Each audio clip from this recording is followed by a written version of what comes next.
entendimento maior dessa questão do ser humano. Eu gostaria que vocês prestassem atenção que o ser humano ele fala de algum modo, ele se expressa de algum modo. Às vezes nós é que não prestamos atenção. Eu estava na minha casa mexendo normalmente na internet e de repente apareceu lá essa notícia da morte dessa cantora Amy Winehouse. Nunca tinha ouvido falar dela, nunca tinha nada dela. Aí eu olhei aquilo e comecei a fazer uma pesquisa sobre quem ela era, por que ela se suicidou, por que aconteceu a morte dela. No começo ainda não estava aparecendo suicídio, não estava aparecendo nada disso. E depois eu fui acompanhando aquela história. Eu fui convidado para falar para jovens e eu resolvi pegar esse modelo para poder passar e explicar para as pessoas. E aqui tem grandes lições. Ela escreveu uma canção que o nome da canção é Reabilitação. Olha a letra, isso é letra e música dela. Tentaram me mandar para a reabilitação. Eu disse não, não, não. Eu estive meio caída, mas quando eu voltar, vocês vão saber. Porque o ser humano, ele consegue admitir parte da sua falha, que foi no caso dela, ela cantou isso. Porém, ela disse, eu não quero mais ir para uma clínica de recuperação, na qual ela já tinha passado outras vezes. Isso ela cantou e as pessoas cantaram isso. Ou seja, ela mostrou para o mundo. Eu não tenho tempo. E mesmo meu pai pensando que eu estou bem, quer dizer, ela estava dando aquela coisa, meu pai acha que eu estou bem. Porque ela faz uma imagem para o pai, né? Passa uma imagem para a sociedade, mas no fundo do coração ela não está bem. Ele tentou me mandar para a reabilitação, quer dizer, ele continua insistindo, mas eu não vou. Então ela não queria ir de jeito nenhum. Prefiro ficar em casa com ele. Não posso ficar 70 dias internada porque não há nada que possa me ensinar lá. Quer dizer, ela já sabia até o período e ela cantou isso está na letra da canção dela. Eu não posso ficar 70 dias internado. E a maioria das pessoas cantaram isso. Não tem nada que eles possam me ensinar lá, porque ela já tinha passado por lá e não tinha resolvido o problema dela. E ela disse assim, não há nada que possa me ensinar lá, que eu não posso aprender com essa senhora Hathaway, que ela fala aqui, é tipo uma empregada, uma pessoa que cuidou dela e tal, entendeu? Uma pessoa assim que estava sempre com ela. Não aprendi muito na escola, que é a grande realidade. As pessoas, elas quase não aprendem nada, porque hoje em dia você vê que a pessoa está na sala de aula, mas ela está no Facebook, na internet, ela não está prestando atenção na aula. Depois ela leva aquela coisa mais ou menos para casa, dá uma lida razoável e tenta fazer a prova. Se ela conseguir bem, se não conseguir, ela fica reprovada e paga a matéria. Não aprendi muito na escola, mas sei as respostas. Aí ela está dizendo aqui, mas uma tradução melhor, mas sei que as respostas não estão no fundo de um copo. Ela sabia que o problema dela era o alcoolismo. O cara disse, por que você acha que está aqui? E eu disse, não faço ideia. Eu vou perder meu amor. Quer dizer, ela não estava com a visão, ela pensava criticamente, mas ela não estava com a visão completa. Porque ela dizia assim, não, mas o meu interesse agora é o fim do relacionamento dela, ela queria voltar, mas ela descreveu isso dessa forma. Então eu sempre mantenho uma garrafa por perto, quer dizer, eu sei que a solução não é beber, mas eu sempre mantenho uma garrafa por perto, porque caso seja necessário, ela vai recorrer à bebida. Ele disse, acho que você só está deprimida, me dê um beijo aqui, amor, e vai descansar. Ela já entra no universo dela. Então quer dizer, é só um dia mais de depressão, é só um dia que ela está deprimida e vai acabar. Tentaram me mandar para a reabilitação. De novo ela repete. Quer dizer, como ela repete isso na canção, ela está dizendo várias vezes: as pessoas estão tentando me ajudar, as pessoas estão tentando me mandar para a reabilitação, as pessoas estão tentando fazer alguma coisa comigo. Eu disse: não, não, não. Ela estava mostrando isso para o planeta. Eu estive meio caída. E ela admitiu. Mas quando eu voltar, vocês vão saber. E ela repete: saber, então eu vou voltar, não vou ficar assim. Quando você escuta o bêbado falar, é exatamente isso que ele fala. Não, mas eu vou parar, eu vou mudar, eu vou voltar, isso não vai mais acontecer. Eu não quero beber nunca mais. Ela disse isso na canção: eu não quero beber nunca mais. E quando ela disse eu não quero beber nunca mais, eu só preciso de um amigo, que foi a coisa que mais me chamou a atenção na letra. Quer dizer, ela se via sozinha. E ela disse: só preciso de um amigo. Não vou desperdiçar 10 semanas para todo mundo pensar que eu estou me recuperando. A mulher cantou isso. Não é só meu orgulho, é só até essas lágrimas secarem. Quer dizer, é só até esse primeiro momento da tristeza passar, depois eu retorno. Eu não vou ficar assim para sempre. Então, ela disse assim: eu não quero fazer algo para que as pessoas achem que eu estou me recuperando, quando na verdade aquilo não me recupera. Tentaram me mandar para a reabilitação, eu disse: não, não, não. Isso, ela cantou a vida dela na canção. Quando o apresentador do Fantástico, o Zeca Camargo, ele fala isso, ele fala assim: ó, talvez nesta canção ela tenha respondido do porquê da sua morte. Ela cantou o que ela sentia, que dificilmente as pessoas conseguem traduzir o que elas estão sentindo. Aqui eu vou até pedir ajuda ao universitário Alexandre. As palavras que eu não sei ler, ele vai ler. A Amy Winehouse nasceu em uma área suburbana de bairro de Londres, uma família judia, de 4 pessoas e de tradição musical ligada ao jazz. Seu pai, como é que fala isso daqui? Você não está acompanhando aí na tela, não? Depois do jazz, eu quero saber da sua situação. Tá bom, deixa eu falar. O pai dela aqui, o Emmanuel, era motorista de táxi e sua mãe farmacêutica. Ele tinha ainda um irmão mais velho. Ela cresceu nessa cidade aí que o universitário falou, onde fez os estudos. No dia 18 de maio de 2007, ele casou-se. Que esse aqui é o nome mais famoso da vida dela, o tal de Blake Field. Seu ex-marido agora cumpre prisão temporária, nós vimos isso, pela acusação de ter ferido gravemente outra pessoa lá de 36 anos. E de ter tentado obstruir a justiça também ainda em 2007. Blake admitiu sua culpa em audiências preliminares ao processo e assim evitou que o processo fosse agravado. Sua sentença poderia chegar a 10 anos. Ele assistiu 2 vezes às audiências no tribunal. Isso que já estamos lá na vida adulta dela. Em 16 de julho de 2009, ele e Blake se divorciaram por causa de acusações mútuas de infidelidade. Nessa época foram tornadas públicas as brigas com agressões que eles tiveram. Boatos do reatamento de Amy com Blake foram desmentidos e ela já estava namorando com outra pessoa aí, um diretor de cinema. Segundo amigos e parentes da cantora, esse homem aí era uma ótima influência para ele e não tinha envolvimento com drogas nem álcool. Amy Winehouse foi presa 2 vezes no ano 2008 devido à posse de drogas e confessou ter batido em um homem com as mãos.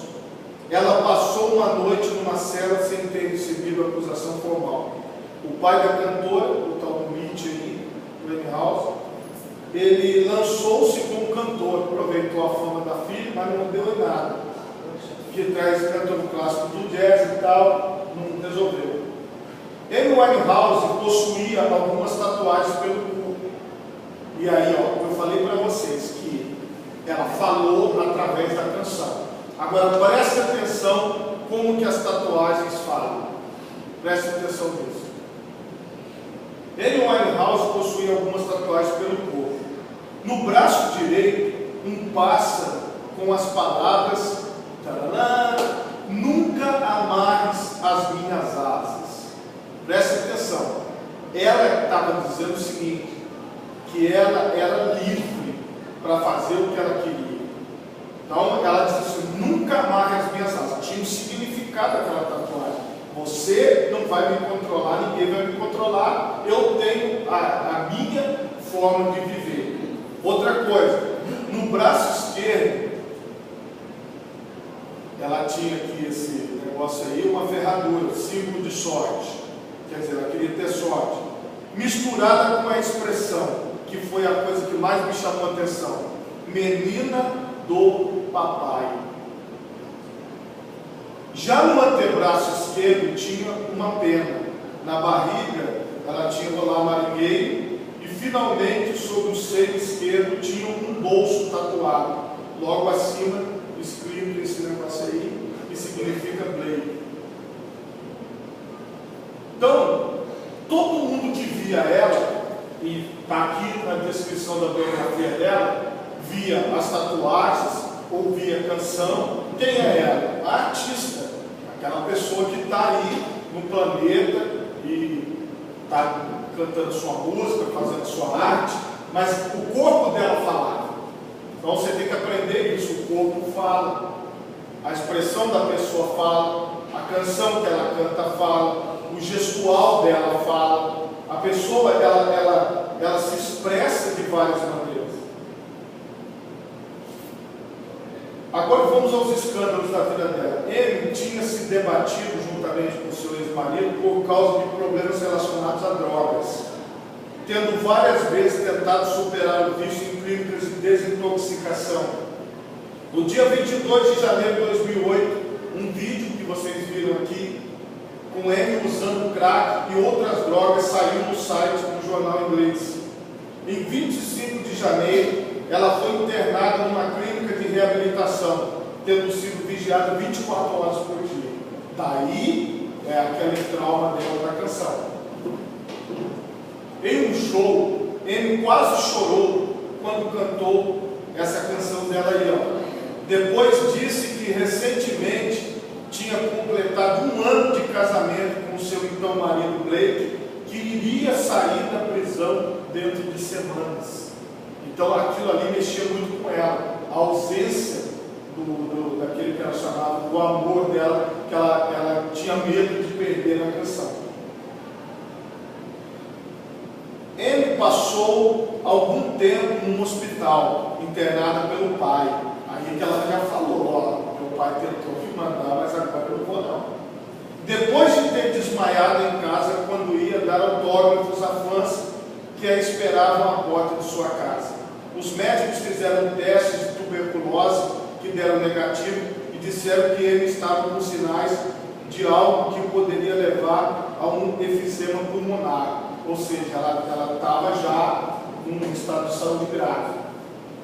Amy Winehouse, há pouco tempo, sofreu uma overdose quando isso aqui foi escrito. E alguns especialistas disseram que ela estaria pesando 45 quilos, o que não seria normal para uma pessoa que pesava em torno de 60 quilos em sua perfeita forma física e mental. Surpreendeu a muitos ao declarar que sonhava em ter filhos e ser feliz em um lugar que, segundo ela, estaria longe do cotidiano que vivia.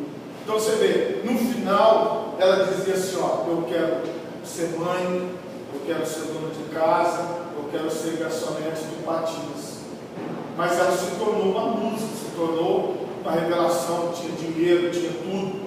E aquilo ali, não pelo dinheiro, pelas situações, mas pelas circunstâncias que aconteceram na vida dela, ela se perdeu.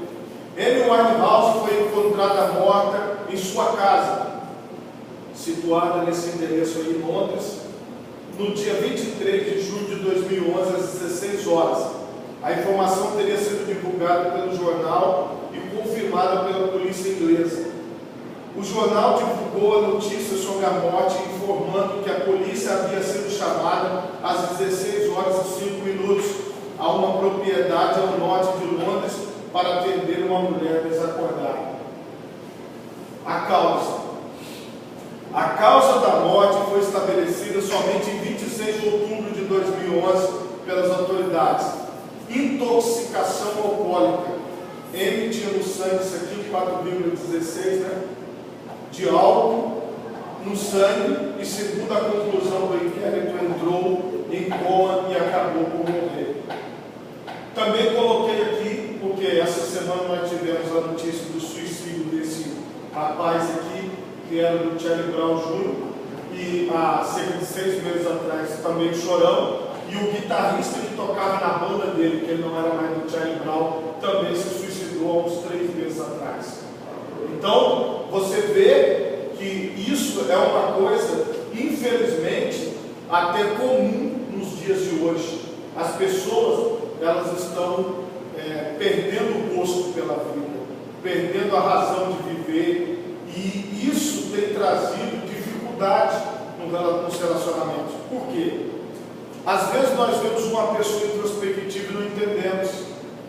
A história dessa mulher aqui, que nós falamos dela, a Amy Winehouse, ela tem uma particularidade. O pai dela se divorciou da mãe dela. E ela era muito apegada ao pai, porque ele sentava ao piano e tocava junto com ela. E ela foi aprendendo os primeiros acordes com ele, cantava. E isso foi uma grande ruptura na vida dela. Você vê que ela disse que não foi bem na escola, ela não foi bem em várias situações, só que ela cantava e compunha muito bem. O que leva o ser humano a esse estágio? Essa é a pergunta que eu deixo para vocês.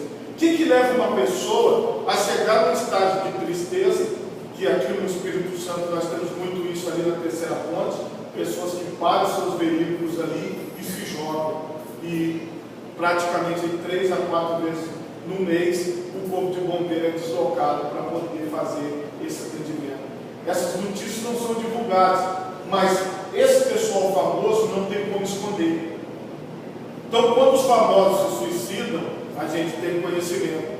Quando as pessoas, comuns se suicidam, eles conseguem aplacar isso. Você sabe que no Japão, os grandes prédios não podem mais abrir as janelas, porque o índice de suicídio no Japão é muito grande, e é um país de primeiro mundo, é uma cultura milenar, mas as pessoas se matam muito no Japão.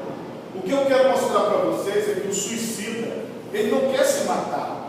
Todos nós temos uma prerrogativa a querer viver. Nós não queremos nos matar, porque tanto é que quando você coloca a mão no fogo, você tira rápido. Se alguma coisa te queimar, você quer se livrar daquilo que nós temos no instinto da sobrevivência. Então, o Augusto Cury, ele fala que a pessoa que ela quer se suicidar, ela quer matar a dor que ela sente. Ela sente muita dor.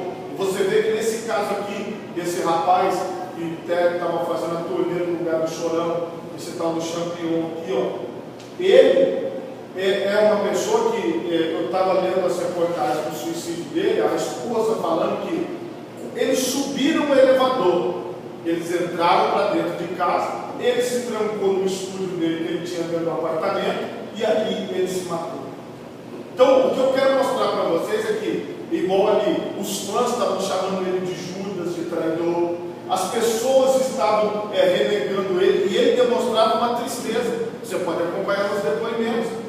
Ele tinha perdido o grande amigo dele, o Chorão, perdeu um outro amigo também para o suicídio, e o que restava para ele? Apenas dar cabo ao sofrimento dele, porque as pessoas não estavam entendendo mais ele. O porteiro relata que ele entrou no saguão do prédio brigado com a esposa. O porteiro percebeu o clima ruim ali, que levou eles até aquele local. É muito importante que cada um de nós entendamos que o ser humano, ele precisa de atenção. Ele precisa que você olhe nos olhos dele, que você converse com ele, que você dê atenção a ele. Porque se você não der atenção aos seus filhos, se você não der atenção à sua esposa, ao seu marido, se você não der atenção à sua mãe, ao seu pai, se você não der atenção aos que estão ao seu redor, provavelmente a nossa sociedade está criando suicidas em potencial. Pessoas que estão querendo dar cabo da vida por diversas razões. Porque ela sente angústia, ela sente tristeza, ela sente dor. Aí, no passado, as pessoas diziam assim: não, suicídio é para rico.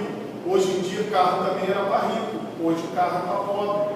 Então, a mesma dinâmica que existia para quem fala assim: não, isso é doença de rico, depressão é doença de rico. Hoje não. Hoje, depressão é doença de todas as pessoas.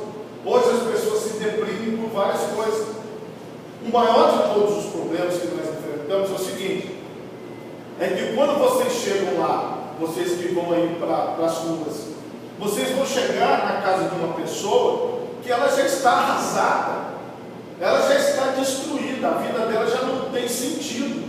Por quê? Ela foi abandonada pelo poder público, abandonada por várias pessoas. São essas as pessoas que vêm nos procurar. Então, quando você chegar perto de uma pessoa, eu quero que você tenha essa visão de que ela é um universo complexo e ela vai te dar sinais, tanto no gestual, quanto na forma de falar, quanto nas situações no ambiente. E isso vai te ajudar a atender melhor aquela pessoa, a compreender o que aquela pessoa está querendo dizer. Gente, a Amy Winehouse falou assim: eu só preciso de um amigo. Se ela tivesse um amigo, fatalmente, ela não teria morrido de coma alcoólico. Porque ela entrou no apartamento dela e começou a beber até que a bebida matou ela. Porque ela não tinha um amigo, ela não tinha alguém para conversar, ela não tinha uma pessoa próxima. Isso aqui não tem nada a ver com o Evangelho, não estou nem Bíblia eu li. Isso é a realidade do ser humano. Seja no Japão, na China, aqui no Brasil, o ser humano ele quer atenção, ele quer que você olhe nos olhos dele, que você o ouça. E isso é o que nós estamos nos propondo aqui. Está compreendido essa questão? Então, analisem as palavras e analisem a postura da pessoa.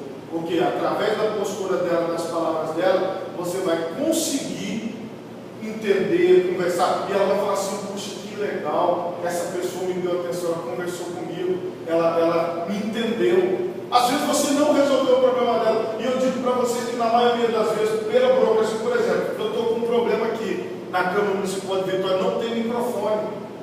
Quer dizer, eu não vou conseguir resolver o problema do microfone, porque esse lugar aqui é assim, como vocês veem. Não tem, acabou, ninguém sabe onde guardou, quem pegou o microfone. Nós temos esse microfone aqui. Então isso não vai mudar. Mas se eu, por exemplo, der atenção a uma pessoa, eu posso mudar a vida dela só com uma atenção que eu dei, só com ela me ligar e conversar comigo, só com eu ter sentado na casa dela ou ter encontrado com ela na rua. Por isso que é muito importante a nossa presença junto da comunidade e das pessoas que nos procuram. Para encerrar, eu quero mostrar para vocês como é real o que nós estamos conversando aqui. A Milene esteve junto com o Léo e com a Marília. Isso foi mais alguém? Não, né? Naquele dia. Na casa da Dona Carmen aqui, eu vou mostrar para vocês o depoimento. Não dá para ouvir, mas depois vocês assistam. Eu só quero que vocês vejam a situação dessa família.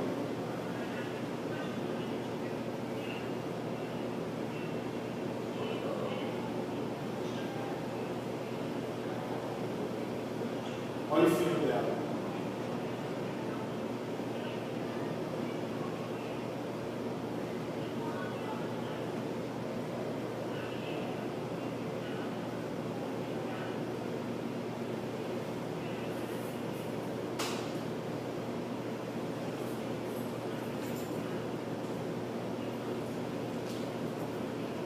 Só para vocês irem vendo, depois a gente vai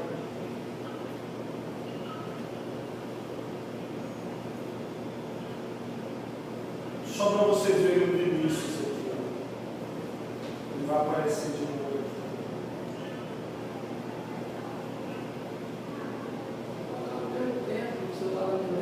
A Milene, ela aqui, ó, quer ver, ó? Agora ela vai filmar ele, para lembrar que ele estava ali. Olha lá, olha que legal. Ele entende as coisas. no universo dele. Isso. É isso que eu queria que você visse. Não está dando para ouvir o que ela falou, mas, Guilherme, conta aí para as pessoas a história, fazendo favor. Ela acabou de me ligar, por isso que eu saí. Isso. Então, gente, nós somos na casa da dona, tá? Isso, vem aqui à frente, fica melhor. E eu não conhecia o caso até então, o César me chamou, até porque eu estava sabendo do caso dela. O que acontece? A dona Carmen mora lá no Alto Aguazeiro, ela estava em situação de risco, se percebeu pela Excelsa, né? Porque tem um fio de alta tensão que passa logo acima da casa dela. Ela e outros vizinhos também estão em situação. Porém, a Excelsa já notificou ela, tem 30 dias, agora menos de 30 dias para poder sair da casa, e ela tem um filho autista, que é o Vinícius. Porém, ela tem essa ação e não tem para onde ir. Aí o que acontece? Não tem mais como fazer nada na Excelsa, que é a justiça, né, pelo caso que Maria não precisou.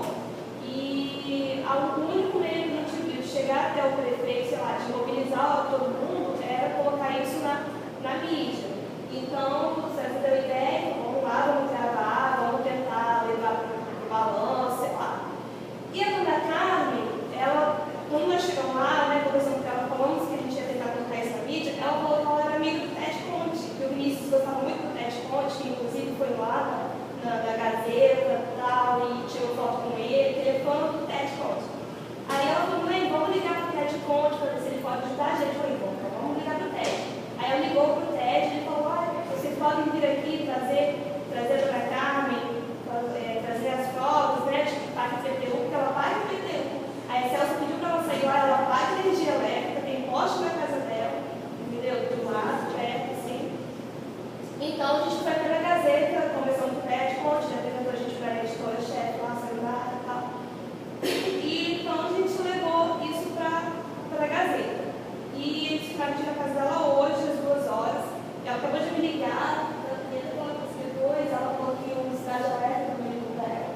E então nós conseguimos colocar isso na mídia, porque a única forma de chegar até o prefeito, já que não tem como fazer nada, nem na Excelsa, nem na Justiça, é passando no jornal, né? Porque aquele pessoal tem medo de jornal do nada. Então nós conseguimos colocar. Obrigado. Vai passar hoje na segunda edição. Vai passar hoje na segunda edição. Eu quero falar para você o seguinte, que o Cristiano também tem vários casos, não é isso, Cristiano? Que ele vai na casa das pessoas, conversa, o Wesley vai, o Sérgio vai, agora as pessoas estão indo também. Nós fomos uma. Quando eu vi a mulher, eu falei assim, que não é de pago. Nós vamos chamar o outro lado. Aí ela veio com uma grosseria. Aí o Luciano começou a conversar, começou a contar. Pelo que eu vi ali, ela não se dá com muitos vizinhos ali. Tudo para ela, um de abraço. Mas a mulher ficou tão contente com a gente ali, que ela conversou mais de meia hora ali, expondo os problemas dela, pedindo ajuda. Aí eu fui ver que ela não era mais motivada, porque era muito, ela estava precisando de carinho e uma palavra, de conforto, e aquele dia foi o dia que a gente chegou ali para ajudar com a mulher. Isso aí. Então, eu quero mostrar isso para vocês, que esse é o nosso dia a dia. Não vai mudar durante os 3 anos e 3 meses que nós temos aí pela frente, né? Porque nós vamos ter que atender pessoas, conversar com pessoas, conviver com pessoas, então nós temos que nos preparar. Mais uma vez eu vou pedir para vocês, leiam um livro chamado Vendedor de Sonhos, do Augusto Cury, e leiam o livro Código da Inteligência, do Augusto Cury, porque nós temos que nos preparar para atender essas pessoas. Como a pastora falou, no primeiro momento, às vezes parece que aquela pessoa é antipática, mas depois que você começa a conversar, começa a ouvir, e deixa eu falar uma coisa aqui para vocês, isso vai se refletir no futuro na política, não agora, mas no futuro vai se refletir. Por quê? Porque nós demos atenção para quem não tem atenção, nem do governo, nem de lugar nenhum. E essa que é a ideia. E eu quero pedir agora para Marilza e a Franciana distribuírem a surpresa, porque o Wesley ficou quase desesperado, falando assim, pastor César, eu tenho uma reunião, eu vou ficar sem a surpresa. Então vamos distribuir a surpresa. Vamos, coisa que a gente sabe. Cada um vai pegar a sua surpresa e responde.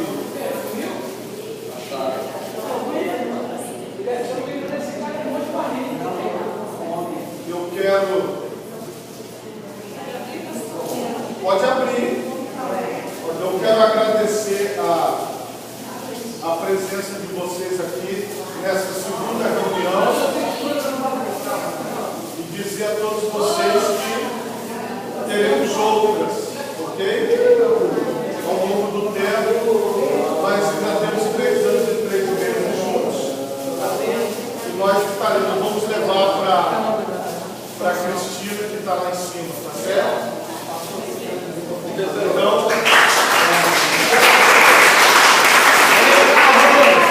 vamos voltar ao trabalho, tá bom?